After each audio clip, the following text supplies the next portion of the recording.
നമസ്കാരം. ഇന്ന് നമ്മൾ സംസാരിക്കുന്നത് വളരെ നിർണായകമായ ഒരു രാശിയെക്കുറിച്ചിട്ടാണ്. ഇടവരാശി. ഇടവരാശിയിൽപ്പെടുന്ന കാർത്തികയുടെ അവസാന മുക്കാൽ, രോഹിണി, മകയിരം, ആദ്യ പകുതി എന്നീ നക്ഷത്ര ജാതർക്ക് 2026 മാർച്ച് 11 മുതൽ ഒക്ടോബർ പകുതി വരെയുള്ള സമയം ഒരു സാധാരണ സമയമല്ല. നിങ്ങളുടെ ജീവിതത്തിലെ തന്നെ ഗതി മാറുന്ന സമയമാണ്. കാരണം വ്യാഴം നിങ്ങളുടെ 3-ാം ഭാവത്തിൽ ഉച്ചത്തിലാണ് വരുന്നത്. അതേസമയം കർമ്മഫലദാതാവായ ശനി നിങ്ങളുടെ 11-ാം ഭാവമായ ലാഭസ്ഥാനത്തും.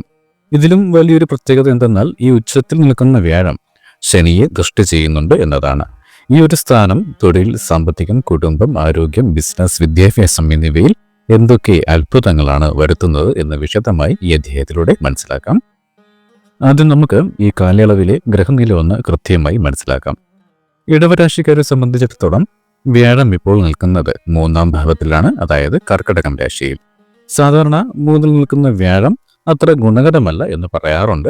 പക്ഷേ ഇവിടെ ഒരു വ്യത്യാസം എന്തെന്നാൽ വ്യാഴം നിൽക്കുന്നത് ഉച്ചത്തിലാണ്, അതായത് വ്യാഴം അതിൻ്റെ ഏറ്റവും ശക്തമായ അവസ്ഥയിൽ. ഈ 3-ാം ഭാവത്തിൽ നിന്ന് വ്യാഴം നിങ്ങളുടെ 7-ാം ഭാവത്തിലേക്കും, അതായത് ദാമ്പത്യം, പങ്കാളി, 9-ാം ഭാവത്തിലേക്കും, ഭാഗ്യം, പിതൃസ്ഥാനം, 11-ാം ഭാവത്തിലേക്കും, അതായത് ലാഭസ്ഥാനത്തേക്കും ദൃഷ്ടി ചെയ്യുന്നുണ്ട് എന്നതാണ്. ഗുരുദൃഷ്ടി കോടി പുണ്യം എന്നാണ് പറയാറ്. ശനി ഭഗവാൻ നിൽക്കുന്നത് നിങ്ങളുടെ 11-ാം ഭാവത്തിലാണ്. 11 എന്നാൽ ലാഭസ്ഥാനവുമാണ്. ശനി ഏറ്റവും കൂടുതൽ ഗുണം നൽകുന്ന ഒരു ഭാവമാണ് 11-ാം ഭാവം. നിങ്ങളുടെ ആഗ്രഹങ്ങളൊക്കെ സഫലമാകുന്ന ഒരു ഭാവമാണ്. ഏറ്റവും പ്രധാനപ്പെട്ട കാര്യം, ഉച്ചത്തിൽ നിൽക്കുന്ന വ്യാഴം 11-ൽ നിൽക്കുന്ന ശനിയെ ദൃഷ്ടി ചെയ്യുന്നുണ്ട്. ആത്മീയതയുടെയും ഭാഗ്യത്തിന്റെയും ഗ്രഹമായ വ്യാഴം കർമ്മത്തിന്റെ ഗ്രഹമായ ശനിയെ നോക്കുമ്പോൾ അതായത് നിങ്ങൾ ചെയ്യുന്ന സത്പ്രവൃത്തികൾക്ക് തക്കതായ ഫലം ലഭിക്കുന്ന ഒരു കാലയളവ് കൂടിയാണ്. ഇനി നമുക്ക് ഓരോ മേഖലയായി തിരിച്ചുകൊണ്ട് ഫലങ്ങളൊന്ന് പരിശോധിക്കാം. 2026 മാർച്ച് 11 മുതൽ ഒക്ടോബർ പകുതി വരെയുള്ള സമയം ഇടവക്കൂറുകാരായ കാർത്തികയുടെ അവസാന മുക്കാൽ, രോഹിണി, മകീരത്തിന്റെ ആദ്യ പകുതി നക്ഷത്രക്കാർക്ക് തൊഴിൽ ജീവിതത്തിൽ എന്താണ് സംഭവിക്കുവാൻ പോകുന്നതെന്ന് മനസ്സിലാക്കാം. ഇതൊരു സാധാരണ സമയമല്ല. നിങ്ങളുടെ ജാതകത്തിൽ 2 വലിയ മാറ്റങ്ങളാണ് ഇപ്പോൾ നടന്നുകൊണ്ടിരിക്കുന്നത്. ഒന്ന്, വ്യാഴം നിങ്ങളുടെ 3-ാം ഭാവത്തിൽ ഉച്ചത്തിൽ, അതായത് ഏറ്റവും ഉച്ചസ്ഥായിയിൽ നിൽക്കുന്നുണ്ട്. രണ്ടാമതായി, ശനി നിങ്ങളുടെ 11-ാം ഭാവമായ ലാഭസ്ഥാനത്താണ്. ഇതിലും വലിയൊരു കാര്യം എന്തെന്നാൽ ആ 3-ാം ഭാവത്തിൽ നിൽക്കുന്ന ഉച്ചനായ വ്യാഴം 11-ാം ഭാവത്തിലെ ശനിയെ ദൃഷ്ടി ചെയ്യുമ്പോൾ അത് നിങ്ങളുടെ തൊഴിൽ മേഖലയിൽ, അത് സർക്കാർ ജോലിക്കാരോ പ്രൈവറ്റ് കമ്പനിയിലോ അല്ലെങ്കിൽ ദിവസവേതനത്തിന് ജോലി ചെയ്യുന്നവരോ ആകട്ടെ, നിങ്ങൾക്കെല്ലാവർക്കും ഇതൊരു അംഗീകാരത്തിന്റെ സമയമാണ്. 11-ാം ഭാവത്തിലെ ശനി സൂചിപ്പിക്കുന്നത് അലസത ഒഴിവാക്കി നിങ്ങളുടെ കർമ്മരംഗത്ത് ശ്രദ്ധയോടെ പ്രവർത്തിക്കുകയാണെങ്കിൽ അതിനുള്ള സത്ഫലം തീർച്ചയായും ശനി നൽകുമെന്നാണ്. കഴിഞ്ഞ കുറച്ച് നാളുകളായി നിങ്ങൾ ജോലി സ്ഥലത്ത് കഷ്ടപ്പെടുന്നുണ്ട്, പക്ഷെ ആരും അതിൽ കാണുന്നില്ല എന്നൊരു പരാതി ഉണ്ടായിരുന്നുവെങ്കിൽ ഈ സമയം അതൊക്കെ മാറിക്കിട്ടുന്നതാണ്. നിങ്ങളുടെ മേലുദ്യോഗസ്ഥർ നിങ്ങളുടെ കഴിവ് തിരിച്ചറിയുന്ന ഒരു കാലയളവ് കൂടിയാണ്. വ്യാഴം ഉച്ചത്തിൽ നിന്ന് 11-ാം ഭാവത്തിലേക്ക് നോക്കുന്നത് കൊണ്ട് തന്നെ ശമ്പള വർധനവിനോ ഇൻക്രിമെന്റോ ഒക്കെ കൂടുതൽ പ്രതീക്ഷിക്കാം. പ്രത്യേകിച്ചും മാർച്ച് അവസാനം മുതൽ ജൂൺ വരെയുള്ള സമയങ്ങളിൽ ഇതിന് സാധ്യത കൂടുതലുമാണ്. നിലവിലെ ജോലി മടുത്ത് മറ്റൊരു ജോലിയിലേക്ക് മാറണം അല്ലെങ്കിൽ മറ്റൊരു സ്ഥലത്തേക്ക് പോകണം എന്നാഗ്രഹിക്കുന്നവർക്ക് ധൈര്യമായി നീങ്ങാവുന്ന ഒരു സമയം കൂടിയാണ്. 3-ാം ഭാവം എന്നത് മാറ്റങ്ങളുടെയും ധൈര്യത്തിന്റെയും ഭാവമാണ്. അവിടെ വ്യാഴം ഉച്ചത്തിൽ നിൽക്കുമ്പോൾ നിങ്ങൾ അറ്റൻഡ് ചെയ്യുന്ന ഇന്റർവ്യൂസിലെ നിങ്ങൾക്ക് വല്ലാത്തൊരു ആത്മവിശ്വാസം നിങ്ങൾക്ക് തന്നെ അനുഭവപ്പെടുന്ന ഒരു കാലയളവ് കൂടിയാണ്. ജോലിയില്ലാതെ വിശ്രമിക്കുന്നവർക്ക് ഏറ്റവും ആശ്വാസം തരുന്ന ഒരു സമയമാണിത്. വ്യാഴം 9-ാം ഭാവത്തിലേക്ക് ദൃഷ്ടി ചെയ്യുന്നത് കൊണ്ട് നിങ്ങൾക്ക് അപ്രതീക്ഷിതമായി ഇന്റർവ്യൂ കോളുകളൊക്കെ വരുവാൻ സാധ്യതയുണ്ട്. ചിലപ്പോൾ നിങ്ങൾ പണ്ട് അപ്ലൈ ചെയ്തിട്ട് മറന്നുപോയ കമ്പനിയിൽ നിന്ന് പോലും നിങ്ങൾക്ക് അവസരങ്ങൾ വരുന്നതാണ്. വിദേശത്തേക്ക് പോകുവാൻ ആഗ്രഹിക്കുന്നവർക്ക് വിസ തടസ്സങ്ങളൊക്കെ ഉണ്ടായിരുന്നുവെങ്കിൽ അതൊക്കെ നീങ്ങി കിട്ടുന്നതാണ്. 3-ാം ഭാവം യാത്രകളെയാണ് സൂചിപ്പിക്കുന്നത്. 9-ാം ഭാവം ദൂരദേശത്തെയും. ഇത് രണ്ടും വ്യാഴവുമായി ബന്ധപ്പെട്ട് നിൽക്കുന്നത് കൊണ്ട് ഗൾഫിലോ യൂറോപ്പിലോ ഒക്കെ ജോലി ചെയ്യുന്നവർക്ക് പേപ്പർ വർക്കുകൾ പെട്ടെന്ന് ശരിയായി ലഭിക്കുന്ന ഒരു കാലയളവ് കൂടിയാണ് ഈ മാർച്ച് മുതൽ നിങ്ങൾക്ക് കാത്തിരിക്കുന്നത്. ചെറുകിട കച്ചവടക്കാർ മുതൽ വലിയ ബിസിനസ് ചെയ്യുന്നവർക്ക് വരെ ഇതൊരു വിപുലീകരണത്തിന്റെ സമയമാണ് എന്ന് തന്നെ പറയേണ്ടി വരും. വ്യാഴം 7-ാം ഭാവത്തിലേക്ക് നോക്കുന്നത് കൊണ്ട് പുതിയ കൂട്ടുകച്ചവടങ്ങൾ തുടങ്ങുവാൻ അനുകൂലമായ ഒരു സമയമാണ്. വിശ്വസിക്കുവാൻ പറ്റുന്ന പാർട്ട്നേഴ്സിനെ നിങ്ങൾക്ക് ലഭിക്കുന്നതാണ്. മാർക്കറ്റിങ്ങിന് വേണ്ടിയോ സാധനങ്ങൾ എടുക്കുവാൻ വേണ്ടിയോ ഒക്കെ നിങ്ങൾക്ക് ധാരാളം യാത്രകൾ ചെയ്യേണ്ടി വന്നേക്കാം. പക്ഷേ ഓർക്കുക, 11-ൽ ശനി നിൽക്കുന്നത് കൊണ്ട് ആ ഓട്ടത്തിനൊക്കെയുള്ള ഒരു ബെനഫിറ്റ് നിങ്ങളുടെ പോക്കറ്റിൽ എപ്പോഴും ഉണ്ടാകുന്നതാണ്. അതായത് നിങ്ങൾ വെറുതെ ഓടി തളരേണ്ടതില്ല എന്ന് ചുരുക്കമാണ്. കാർത്തിക 2, 3, 4 പാദ നക്ഷത്രക്കാർക്ക് അധികാര സ്ഥാനങ്ങളിൽ ഇരിക്കുന്നവരിൽ നിന്ന് സഹായമൊക്കെ ലഭിക്കും.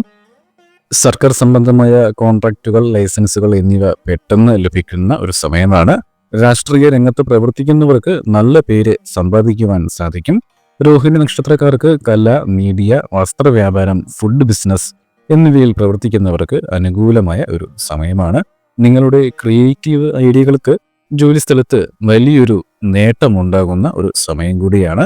മകീരത്തിന്റെ 1, 2 പാദ നക്ഷത്രക്കാർക്ക് റിയൽ എസ്റ്റേറ്റ്, കൺസ്ട്രക്ഷൻ, യൂണിഫോം ഇട്ട് ജോലി ചെയ്യുന്ന ആൾക്കാർക്ക് നല്ലൊരു സമയമാണ്. ഭൂമി സംബന്ധമായ ഇടപാടുകളിൽ നിന്ന് കമ്മീഷനൊക്കെ ലഭിക്കുവാൻ ഇടയുണ്ട്. എല്ലാം പോസിറ്റീവ് ആണെങ്കിലും ഒരു കാര്യം ശ്രദ്ധിക്കേണ്ടതുണ്ട്. 3-ാം ഭാവത്തിലെ വ്യാഴം നിങ്ങൾക്ക് അമിതമായ ഒരു ആത്മവിശ്വാസം, അതായത് ഒരു ഓവർ കോൺഫിഡൻസ് നിങ്ങൾക്ക് ഉണ്ടാകുവാൻ സാധ്യതയുണ്ട്. അതൊന്ന് കൺട്രോൾ ചെയ്യേണ്ടി വരും. ജോലിസ്ഥലത്ത് നിങ്ങൾ സഹപ്രവർത്തകരോട് സംസാരിക്കുമ്പോൾ വാക്കുകളൊക്കെ ഒന്ന് സൂക്ഷിക്കുന്നത് നല്ലതായിരിക്കും. എനിക്കെല്ലാം അറിയാം എന്ന മനോഭാവം നിങ്ങൾ മറ്റുള്ളവരോട് കാണിക്കുന്നത് ഒന്ന് കരുതൽ വയ്ക്കേണ്ടതാണ്. ബുദ്ധിപരവും ഒപ്പം വിനയത്തോടെ നിന്നാൽ ഈ ഒക്ടോബർ മാസം വരെ നിങ്ങൾക്ക് ഭാഗ്യം അനുകൂലത്തിൽ കാണുന്ന ഒരു സമയമാണ്. ഇനി സാമ്പത്തികമായി നോക്കുമ്പോൾ ജോലിയിൽ നിന്ന് ലഭിക്കുന്ന വരുമാനത്തിന് പുറമെ അധിക വരുമാനം നിങ്ങൾക്ക് നേടുവാൻ സാധിക്കുന്ന ഒരു കാലയളവാണ്. ഓവർ ടൈം ജോലിയോ പാർട്ട് ടൈം ജോലിയോ നോക്കുന്നവർക്ക് അതിൽ നിന്ന് നല്ല വരുമാനമൊക്കെ ലഭിക്കും. തലവേദനയായിരുന്ന പഴയ കടങ്ങളിൽ കുറച്ചെങ്കിലും നിങ്ങൾക്ക് ഈ സമയം തീർക്കുവാൻ സാധിക്കുന്ന ഒരു കാലയളവ് കൂടിയാണ്. മുടങ്ങിക്കിടന്ന ചിട്ടികൾ വീണ്ടും തുടങ്ങുവാനോ അല്ലെങ്കിൽ നിങ്ങൾക്ക് പുതിയ ചിട്ടികൾ ലഭിക്കുവാനോ യോഗമുണ്ട്. ഇൻഷുറൻസ് പോളിസികളിലൊക്കെ ലാഭം ഉണ്ടാകുന്ന ഒരു സാധ്യതയും കാണുന്നുണ്ട്. രോഹിണി നക്ഷത്രക്കാർക്ക് കയ്യിൽ പണം നിൽക്കുവാൻ കുറച്ചൊന്ന് പാടുപെടുന്ന സമയമാണെങ്കിൽ പോലും നിങ്ങൾക്ക് ആവശ്യങ്ങൾക്കുള്ള പണം മുടക്കം വരില്ല. ഇടവക്കൂറുകാർക്ക് കുടുംബജീവിതത്തിൽ ഏറ്റവും സമാധാനം ലഭിക്കുന്ന ഒരു സമയമാണ്. വ്യാഴം നിങ്ങളുടെ 3-ാം ഭാവത്തിൽ നിന്ന് 7-ാം ഭാവത്തിലേക്ക് നോക്കുന്നത് കൊണ്ട് വിവാഹം വൈകിയിരുന്നവർക്ക് ഈ ഒക്ടോബറിനുള്ളിൽ വിവാഹം ഉറപ്പിക്കുവാനോ മംഗല്യഭാഗ്യത്തിനോ ശക്തമായ സാധ്യത കാണുന്നുണ്ട്. ഭാര്യ ഭർത്താക്കന്മാർക്കിടയിലുള്ള ചെറിയ പിണക്കങ്ങളൊക്കെ മാറിക്കിട്ടുന്ന ഒരു സമയം കൂടിയാണ്. പങ്കാളിക്ക് ജോലിയിലോ ബിസിനസ്സിലോ ഉയർച്ച ഉണ്ടാകുന്നത് കുടുംബത്തിന് ഗുണകരമായി ഭവിക്കുന്നതുമാണ്. ഇനി വിദ്യാർത്ഥികൾക്കും ഇവർക്കും അനുകൂലമായ ഒരു സമയം തന്നെയാണ് കാണുന്നത്. വിദ്യാർത്ഥികൾക്കും രക്ഷിതാക്കൾക്കും വളരെ ആശ്വാസം നൽകുന്ന ഒരു കാലയളവാണ് മാർച്ച് മുതൽ ഒക്ടോബർ വരെയുള്ള സമയം. വ്യാഴം 9-ാം ഭാവത്തിലേക്ക്, അതായത് ഭാഗ്യം, ഉന്നത വിദ്യാഭ്യാസം എന്നിവയിലേക്ക് ദൃഷ്ടി പതിപ്പിക്കുന്നുണ്ട്.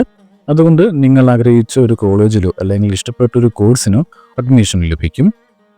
വിദേശത്ത് പഠിക്കുവാൻ ശ്രമിക്കുന്നവർക്ക് വിസ തടസ്സങ്ങളൊക്കെ നീങ്ങിപ്പോകുന്നതാണ്. ഉച്ചത്തിൽ നിൽക്കുന്ന വ്യാഴം ബുദ്ധിയുടെ കാരകനാണ്. അതുകൊണ്ട് തന്നെ പഠനത്തിൽ കുട്ടികൾക്ക് നല്ല ഏകാഗ്രതയും ഓർമ്മശക്തിയും വർദ്ധിക്കുന്നതാണ്. പഴയതുപോലെ മടിപിടിച്ചിരിക്കുന്ന സ്വഭാവത്തിലൊക്കെ ഒരു മാറ്റം കാണുന്നതാണ്. ഇനി ആരോഗ്യപരമായി ചിന്തിക്കുമ്പോൾ വലിയ പ്രതിസന്ധികൾ ഒന്നും തന്നെ ഈ സമയത്ത് കാണുന്നില്ല. എങ്കിലും ചെറിയ കരുതലുകൾ അത്യാവശ്യവുമാണ്. വർഷങ്ങളെ അലട്ടുന്ന അസുഖങ്ങൾക്ക് കൃത്യമായ മരുന്ന് ലഭിക്കുകയോ അല്ലെങ്കിൽ നിങ്ങളുടെ അസുഖത്തിന് കാര്യമായ ഒരു മാറ്റം അനുഭവപ്പെടുന്ന ഒരു സമയം കൂടിയാണ്. നിങ്ങൾ ശ്രദ്ധിക്കേണ്ടത് 3-ാം ഭാവത്തിലെ വ്യാഴം സൂചിപ്പിക്കുന്നത് കൊണ്ട് തൊണ്ട, ചെവി, തോളല് സംബന്ധമായ ചെറിയ ബുദ്ധിമുട്ടുകൾ ഉണ്ടാകുവാൻ സാധ്യതയുണ്ട്. വ്യാഴത്തിന്റെ ഗുണഫലങ്ങൾ ഉള്ളതുകൊണ്ട് തന്നെ മനസ്സിന് നല്ല ഉന്മേഷം ലഭിക്കുന്നതാണ്. അനാവശ്യമായ ഭയവും ഉത്കണ്ഠയൊക്കെ മാറി നിങ്ങൾ ഊർജ്ജസ്വലമായിരിക്കുന്ന ഒരു കാലയളവാണ്. ഈ സമയം അനുകൂലമാണെങ്കിലും ഗ്രഹങ്ങളുടെ പൂർണ്ണ പിന്തുണ ലഭിക്കേണ്ടതുണ്ട്. ഇതിന് നിങ്ങൾക്ക് ചെയ്യുവാൻ കഴിയുന്ന ചെറിയ ചില ലളിതമായ പരിഹാരങ്ങളുമുണ്ട്. അതായത് നിങ്ങൾ ചെയ്യേണ്ടത് കഴിയുന്ന വ്യാഴാഴ്ചകളിലെല്ലാം തന്നെ വിഷ്ണു ക്ഷേത്രത്തിൽ ദർശനം ചെയ്ത് വിഷ്ണു സഹസ്രനാമം ജപിക്കുന്നതും ഒപ്പം വിഷ്ണു ഭഗവാനെ തുളസിമാല സമർപ്പിക്കുന്നതും ഉത്തമമാണ്. അതുപോലെ തന്നെ ഏറ്റവും പ്രാധാന്യമുള്ള ഒരു ദേവഭാവമാണ് ശനി ഭഗവാൻ. ശനി അനുകൂലമായി വരുവാൻ ശനിയാഴ്ചകളിൽ നീരാഞ്ജന വഴിപാട് ചെയ്യുന്നതും ഏറ്റവും നല്ലതാണ്. ഇത് നിങ്ങളുടെ തൊഴിലിലുള്ള തടസ്സങ്ങൾ മാറ്റുവാൻ ഏറ്റവും ഗുണപ്രദവുമാണ്. അതുപോലെ നിങ്ങളുടെ പേരും നക്ഷത്രവും രേഖപ്പെടുത്തിയാൽ വെള്ളിയാഴ്ച ദിവസങ്ങളിലെ പ്രത്യേകമായ പൂജകളിലും പ്രാർത്ഥനയിലും ചേർക്കുന്നതുമാണ്. ഉച്ചത്തിൽ നിൽക്കുന്ന വ്യാഴവും ലാഭസ്ഥാനത്ത് ഉറച്ചു നിൽക്കുന്ന ശനിയും ചേർന്നപ്പോൾ ഭാഗ്യം മാത്രമല്ല നിങ്ങളുടെ കർമ്മത്തിന് തക്കതായ പ്രതിഫലം ലഭിക്കുന്ന ഒരു കാലയളവാണ്. നിങ്ങൾ കഴിഞ്ഞ കാലങ്ങളിൽ ചെയ്ത പരിശ്രമങ്ങൾ, ആരും ശ്രദ്ധിക്കാതെ പോയ സത്യസന്ധമായ കാര്യങ്ങൾ, ക്ഷമയോടെ സഹിച്ച സാഹചര്യങ്ങൾ, ഇതൊക്കെ ഒന്നിച്ചുകൊണ്ട് നിങ്ങൾക്ക് അനുകൂലമായി ഒരു ഫലമായി ലഭിക്കുന്ന ഒരു കാലയളവാണ് 2026 മാർച്ച് മുതൽ ഒക്ടോബർ പകുതി വരെയുള്ള സമയം എന്ന് പറയുന്നത്. ഈ ഒരു കാലയളവ് നിങ്ങൾക്ക് ഏറ്റവും ഗുണകരമായ ഫലങ്ങൾ ലഭിക്കട്ടെ എന്ന് ആശംസിച്ചുകൊണ്ട് ഇന്നത്തെ അധ്യായം ഇവിടെ പൂർണ്ണമാവുകയാണ്.